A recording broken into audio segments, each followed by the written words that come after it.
Twig, incredibly emotional day for the footy club. In the end, you win by 2 points, which is a fantastic result for everyone. How were the emotions building up, and also today? Yeah, they're pretty wild. A lot of fluctuations with just people at different stages of their grief cycle, I think you could say. So it's hard to regulate the group. I've been around each other since Monday in a footy sense, but the way the group rallied from last Thursday, came straight to the club, support each other. Friday got together again.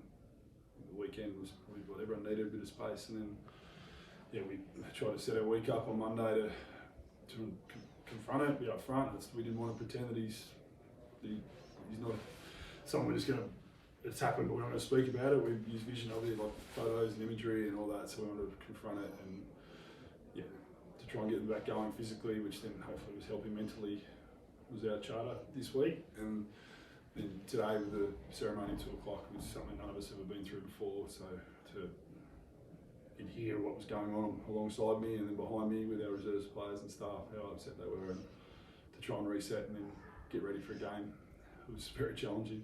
And I think the group have been incredible. We wanted to make our club proud this week. That's what we spoke about on Monday. I think irrespective of result, I think that our people would feel proud of how the club and players have gone about it.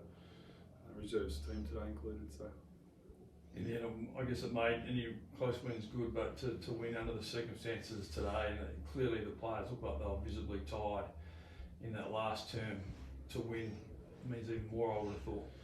Yeah, I'm still processing the result part of it, Andrew, because it was more about trying to make our club proud, which was really eliminating the result outcome of it. So to get the win, yep, it was great, and we'll remember this day for a lot of different reasons, and we got too close in the end and we were able to be on the right side of the ledger, but yeah, it was, I don't want to project too much, but I would have thought that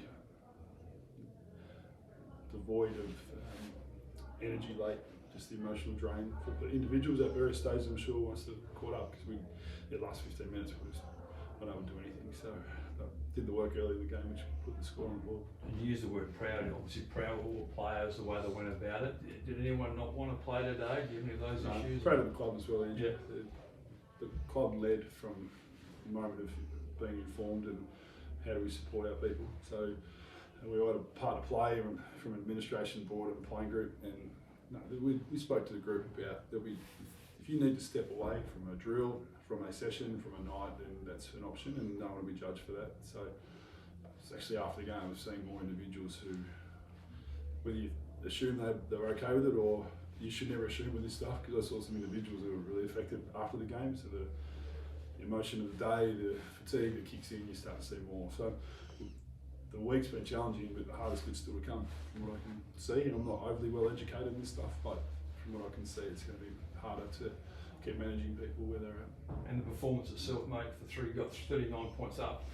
Early in the last quarter when Rokar kicked the bomb from 50 and Callow marked in the goal square, up until that point you would have been very pleased with the actual performance as well. Yeah, I thought first 12 to 15 minutes we were getting smacked around ground ball, and then even though we looked like we were going okay to score when we went forward, but once we corrected that halfway through the first quarter, I thought it was as good a footy as we played for probably one quarter time in the second quarter. I thought our third quarter was horrible. We couldn't do anything of the basics very well.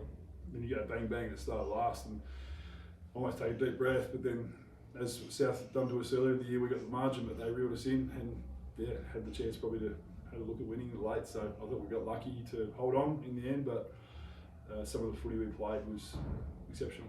And for most part we weren't ready for the start of the year, unfortunately, for a variety of reasons. But since round 4, we've been in winning positions every game, and it's been good to win over the last couple of weeks, the last 2 games in closer games, and our footy's improving. So that's the thing we're hoping to see by the end of the season. Rokar's last quarter under pressure was ginormous. Yeah, it was huge. Like, I think from the goal was big, but even when they got back to 7, I think it was, he wins the next 7 minutes and he's able to find another way to impact on contests. So yeah, he had a big day, and he's very closely linked to Nick. They live together, so I'm very proud of Rokar. Harry Boyd, Luke Sermon, Corey Stockdale all have lived with Nick over the last 18 months, so their way of conducting themselves and being able to perform was all exceptional. And you show what you're missing today. Jackson Callow, obviously on his third game because of injuries. He kicks 4. He was enormous for you as a focal point as well. Yeah, and ball at the other end as well. So it's just been frustrating for Jacko, not so much in Jacko, but for Jacko that hasn't been able to play. And you look the way he moves and marks it, and the focal point to support McLean and work with Sermon, and Binder gets a bit of time down there as well as marking type. So yeah, I'm really pleased with Jacko because he hurt his foot pretty bad in the last game and a little bit concerned, but he rehabbed it really well to get up for today because it was looking like it could have been 2 to 4, and then he ended up not missing any, and then perform like that was really pleasing to watch for him and for us. Thank you, mate. Join Andrew. Cool. Appreciate all that. Thanks, mate.